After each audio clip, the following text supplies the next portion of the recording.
ও দিদি, তোমার বাড়ি চা হচ্ছে বুঝি? আমি বাপু আবার চাটা অত ভালোবাসি না। চা আবার একটু বেশি মিষ্টি না হলে ভালো লাগে না, বলো?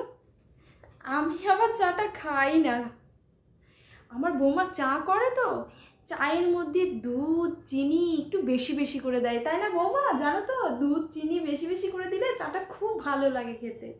আমি আবার চাটা অত ভালোবাসি না। বৌমা মাঝে মধ্যে একটু করে দেয়, তাই সন্ধ্যাবেলায় একটু খেতে ভালো লাগে।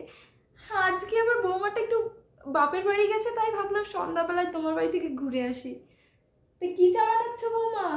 লিকার চা না দুধ চা? না না আপু, আমি আবার চাটাও তো ভালোবাসি না, বৌমা করে দেয় তাই খাই না দিদি। তুমি তো দেখেছো আমি চাটা অত ভালোবাসি না, রোজ সন্ধ্যার সময় বৌমা একটু বানিয়ে দেয়, বুঝলে বৌমা? তুমি একটু দুধটা একটু বেশি করে দিয়ে ভালো করে ফোটাও, একটু এলাচ তেজপাতা সব দিয়ে দাও, তাই না দিদি? এরকম করে বানালে খুব ভালো লাগে। না না বৌমা, আমি চাটা ভালোবাসি না, আমাকে দিতে হবে না। বৌমাটা বাপের বাড়ি গেছে তো, একা একা ছিলাম তাই ভাবলাম রোজ সন্ধ্যার সময় একটু চা করে দিত, তাই খেতাম। তাই না দিদি? না না বৌমা, খাবো না। দিদিকে দাও, দিদিকে দাও। আমি চাটা একটু ভালোবাসি না। খাও দিদি খাও।